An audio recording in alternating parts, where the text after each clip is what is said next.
Alors, le coup de la mer en deux, un faux ou un tox? T'as l'autre qui vient qui dit, attends, laisse-moi d'abord griller mon tofu, écoute-moi bien. Ton tofu, je vais le ranger à un endroit, tu veux pas qu'on le range, la vie de ma mère. Tu niques l'ambiance, tu sais quoi, on va griller 2 cochons de plus, voilà. Non, on les mange pas, juste on les grille pour le plaisir, qu'est-ce que tu vas faire? Il vous laisse taper, je dis, garçon, tu manges du tofu et moi de la viande, qui va gagner à ton avis? Il s'appelait Patrick, ce connard, il a ruiné ma soirée barbecue, je vous jure. Ce soir, dans la salle, s'il y a un Patrick qui aille se faire enculer. Je m'en bats les couilles, moi, il paye pas le loyer ici, d'accord? Attends. À partir de maintenant, dans la rue, je vais enculer des Patrick au hasard. Je te jure, je vais le faire, hein. Je blague pas. J'ai un plan béton. Je serai planqué derrière des lampadaires comme ça à l'affût. Je guetterai les discussions des humains, tu vois. Dès que quelqu'un dira dans un groupe que je ne connais pas, dis donc Patrick, t'es pénible, je surgirai de l'ombre et PAH! Ça ira vite, hein. Il y aura des reportages sur moi à la télévision. Messieurs, dames, flash spécial. Un jeune noir sévit dans les rues du pays et encule des Français à l'aveuglette. Si vous vous appelez Patrick, nous vous demandons de respecter le couvre-feu et de vous mettre un masque sur le cul.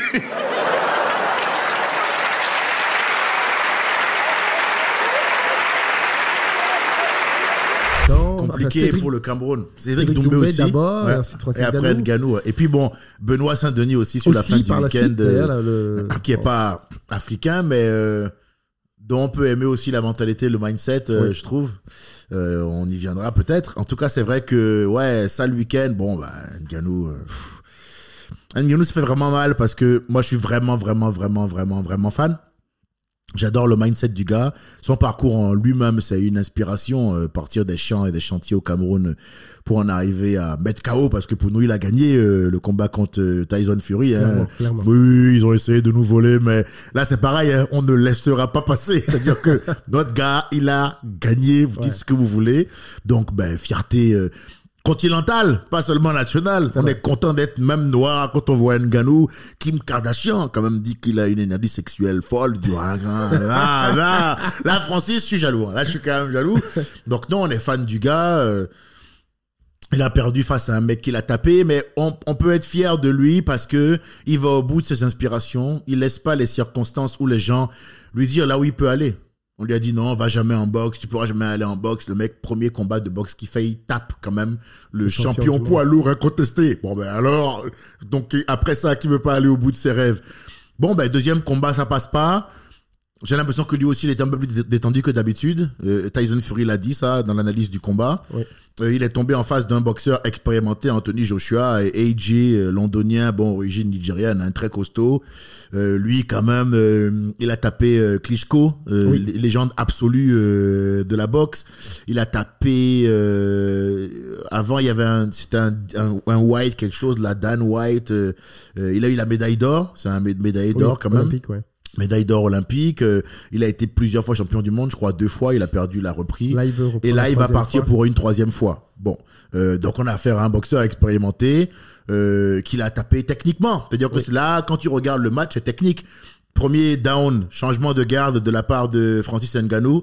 Il lui met un direct très puissant dans l'espace qui crée. Et puis là, les gars... Beaucoup de gens ne comprennent pas ce direct qui fait tomber Francis Ngannou. Comment peut-il tomber alors que on a le sentiment que c'est plutôt d'abord sa main qui est prise avant que la main ne se répercute sur lui? Mais c'est la puissance d'une voiture, les gars.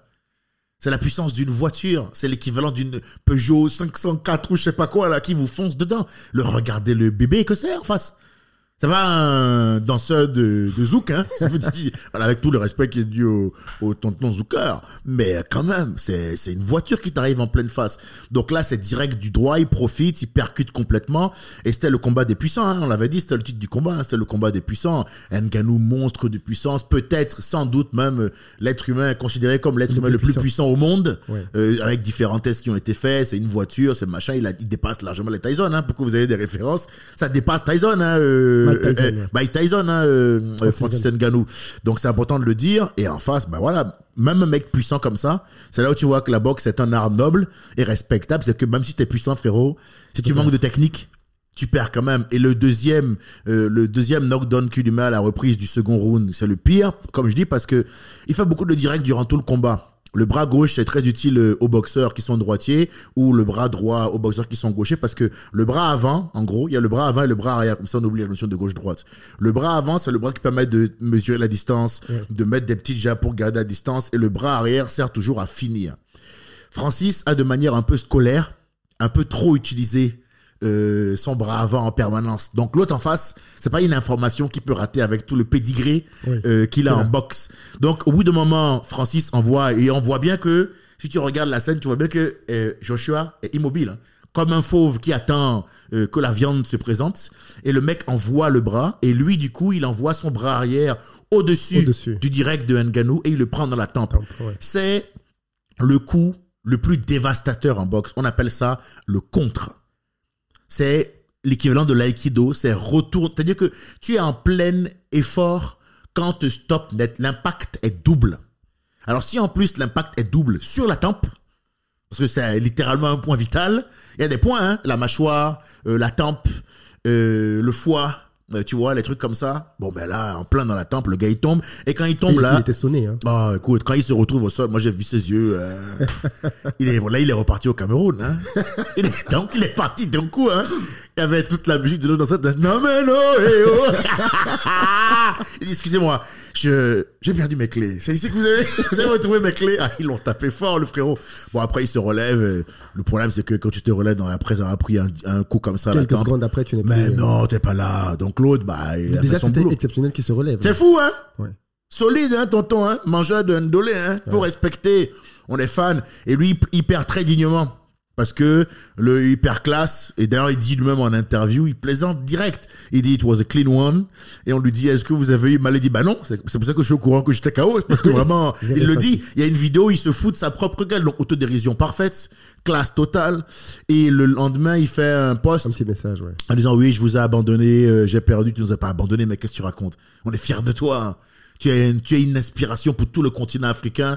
On se sent bien quand on est noir, quand on voit des gens comme toi. On est content. Tu as le droit de perdre. Mais t'as fait de ton mieux, frérot. Le mec s'est entraîné. On voit quand il essorait son t-shirt, ça remplissait une bassine de sueur, de transpiration. Bah, qu'est-ce que tu veux lui reprocher, frérot? Il a fait la diète, le footing, il a tout fait, il s'est entraîné. Il est arrivé fit, ouais. Il est arrivé fit. Bon, bah, écoute, c'est pas passé cette fois-ci. Il fera mieux la prochaine fois. Il faut lui donner de la force à ce mec-là. Cédric Doumbé, c'est pas la même chose. L'épine. Mais non, mais l'épine gate, frérot, on va en parler ou quoi? C'est pas la même chose. Parce qu'il faut... J'allais te dire, il faut savoir gagner. Mais c'est insolent de dire ça. C'est pas compliqué de savoir gagner. T'as gagné... T'as gagné, tu vois. Après, si, faut pas être... tu vois, il était insolent, vachement... Voilà, il a été vachement classe, Joshua, dans sa victoire. Oui. Hyper classe. Bizarrement, oui. Très respectueux. Ngannou, vraiment, oui. Tu vois, le summum du respect possible. Et c'est un champion, respectez-le, ce qu'il a fait est bien. Moi, j'aime les mecs comme ça. Quand tu perds face à un mec comme ça rend la douleur moindre. Ouais. Parce que le gars te marche pas non plus complètement dessus. Tu vois ce que je veux dire? C'est plus dur de perdre en face d'un Conor McGregor, tu vois, qui après avoir appelé, tu dis alors, tu t'es bien frappé. Donc ça, c'est compliqué. C'est compliqué. C'est pas élégant, tu vois. Donc lui, il perd dignement. À l'autre en face, il est classe. C'est dit que Doumbé, c'est un peu compliqué parce que pour moi, il faut savoir perdre dans la vie. C'est un mec qui a le potentiel pour être une légende. C'est un mec qui nous a extrêmement divertis, faut le dire, hein. C'est un mec qui ouvre beaucoup sa bouche, mais encore une fois, moi, tu connais mon profil, je suis un trash talker. Forcément, j'aime. Ben bien sûr, moi tout de suite il m'a plu. Quand j'ai vu, j'ai fait là il y a une proposition artistique dans le paysage qui me plaît beaucoup. Quand on connaît ma mentalité, ben tout de suite je mets une pièce. Moi Ibrahimovic quand il était au PSG, tout le monde l'insultait, mais moi il m'a fait rêver, hein. Il est arrivé, il a marché sur Paris pendant 2 ans. Après, il a dit, allez hop, si vous me faites une statue, je reste, sinon je me casse. Donc, du grain Ibrahimovic, quoi, tu vois. Mais là, moi, j'ai vu le combat. Moi, je suis allé voir le combat, faut le dire. Donc, je sais bien de quoi je parle. Ce mec, dans ce trash talk, dit qu'il prend Conor McGregor facile, qu'il est au niveau des John Jones, machin, très bien. Mais Conor McGregor, je précise toujours que Conor McGregor, c'est pas compliqué. Pour ce qui est du MMA, il y a un avant clairement Conor et un après Conor. Il a mis le sport sur une carte. Tu veux pas, il a mis le sport sur la carte du monde. On connaissait pas le MMA. En vrai, avant Conor, on connaissait pas. Avec son charisme, sa vibe, il a apporté ça très très haut et ses résultats, évidemment. Premier championnat du monde qu'il remporte, première ceinture qu'il remporte. Il la remporte contre José Aldo, le champion est contesté depuis 10 ans. Ça fait 10 ans que le gars a pas perdu. Et il va à ce combat-là il s'est entraîné avec ligament antérieur du genou droit déchiré. Ça, il faut le préciser, oui. Faut le préciser. Déchiré. C'est-à-dire que il y a 2 reportages sur Netflix. The Notorious McGregor. Avant, c'était pas un épisode. Maintenant, ils en ont fait un film de 1h30 Allez le voir, c'est dans le film, vous allez voir, qui s'entraîne avec les ligaments du genou déchirés et qui va combattre comme ça. Le champion du monde. Champion du monde, incontesté depuis 10 ans. Tu imagines 10 ans? Tu comptes jusqu'à 10, frérot. 10 ans, le nombre de kebabs, le nombre de ruptures, de tout ce qui peut se passer. 10 ans, le gars est bon. Il vient, une droite, KO. Il met KO en 10 secondes. Il créera après la phrase célèbre 10 years, one punch. Là où tu vois que c'est un vrai. Ouais. Il est bon. Parce que si tu retiens ça, 10 ans, une patate. Effectivement, c'est vrai que c'est radical comme finish. Et ben lui, il a fait avec le genou en vrac. John Jones, légende. Le GOAT. Absolu. GOAT total. Tu peux pas dire que c'est le GOAT. Près de 50 combats. Pas une défaite, je crois. Je crois, hein, mais pour moi, 0 défaite. Mais je pense que ce que je dis est la vraie information. 0 défaite. Champion dans 2 catégories différentes. Il a dominé les lourds légers. Il a tapé. Il a, ce qu'on appelle nettoyer la catégorie. Tu vois ce que je veux dire? Il a tapé tout le monde. Tout le monde a eu, en aller-retour. Tout le monde a eu sa part. Tu vois? Comme LeBron James, il a mis 40 points contre toute l'équipe NBA déjà. Tu vois ce que je veux dire? La même chose. Il est passé en lourd. Il est arrivé, il a fait passer, alors qu'il n'avait pas combattu pendant 2 ans. 2 ans avec des problèmes de drogue. De drogue, cocaïne, alcool, croque-monsieur, tu vois, truffe, saumon fumé, barbecue. Il est revenu et il a combattu Cyril Gane et il l'a fait passer pour un mec qui s'est jamais entraîné de sa vie, pour un guignol. Donc, ce mec-là, il faut le dire, vous tapez John Jones, orteil cassé, pour bien comprendre de quoi je vais parler là. John Jones, orteil cassé.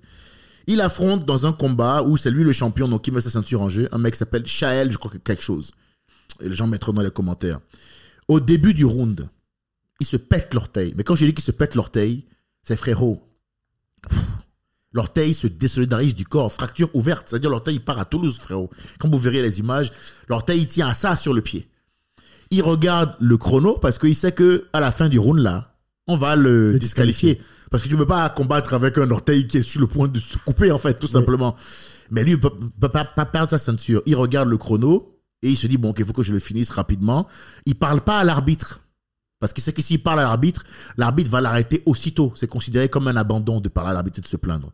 Il va l'arrêter aussitôt. Ça, c'est important de préciser ça. Oui, pour dire que ce que l'arbitre a fait avec Doumbé est parfaitement légal. Tu ne peux pas arrêter le combat, en fait. Tu n'as pas le droit de faire ça. C'est dans les règles tu n'as pas le droit de faire ça. Et ça, Cédric doit le savoir. Ben, il le sait. Il le sait. Il a même dit en interview. Il le sait. Il le sait. C'est une excuse, hein. C'est tout, hein. C'est une excuse parce que pour en finir avec John Jones, il sait qu'il va être compté. Il lui reste 2 minutes 30. Il finit le gars en 2 minutes 30, frérot. Et il garde la ceinture de champion. Avec un orteil qui est... Et on lui dit, mais vous aviez l'orteil. Il dit, oui, du coup, j'ai vu qu'il me restait que 2 minutes 30. Donc, j'ai accéléré. Il dit ça comme si... il était allé acheter une bouteille d'eau. L'autre en face, c'est un homme qui a des responsabilités, une famille et des enfants quand même. Tu vois ce que je veux dire? Il dit, ouais, il a fallu accélérer. Donc ça veut dire que je te finis quand je veux, en fait, toi. Là, ça, c'est un mental de GOAT. Mais surtout, c'est le fait qu'il transcende la douleur. C'est ça. Ouais. T'imagines comment l'esprit peut dominer la matière? Pareil pour Conor McGregor. Donc, un, genou en vrac, l'autre orteil cassé. Maintenant que tu dis ça, Ngannou contre Cyril Gane, il combattait avec un genou déchiré aussi. C'est vrai, très juste. Ouais. Genou déchiré aussi. Et donc lui, il a une écharde. Putain. Excuse-moi, j'ai vu la taille du bout de bois. Tu étais au combat. Je suis allé au combat. Moi, j'ai voulu réserver. On pourrait penser que tu es un anti-Doumbé. C'est pour ça que tu parles. Non, je suis un pro-Doumbé. Là, je parle comme une petite amie qui est encore amoureuse, qu'on a sur le carreau. Tu vois ce que je veux dire ou pas? Je suis un peu un peu énervé parce que moi, je suis fan de Doumbé et que je trouve que c'est une légende de son sport, du kickboxing et tout. Ça lui ressemble pas de se plaindre d'une épine dans le pied. Il vaut plus que ça. Tu vois ce que je veux dire? Il vaut plus que ça, lui. Lui, c'est un mec qui nous fait rêver. Il m'a diverti comme on m'a rarement diverti ces dernières années dans le sport de combat en France. Ce qu'il a fait avec Jordan Zebo, frérot, on pleurait de rire. Même le coup de l'ambulance, là, de réserver la chambre de Baki et tout, c'est hilarant. C'est exceptionnel. C'est exceptionnellement drôle, tu comprends? Mais quand tu fais ça, t'as pas le droit de te plaindre d'une épine dans le pied, frérot. Tu sais, le premier mécanisme humain de défense, il faut le préciser pour les gens, c'est le déni. L'être humain, souvent, quand il se retrouve en difficulté, dans une situation un peu rocambolesque ou inacceptable pour son esprit, il considère que ça n'existe pas.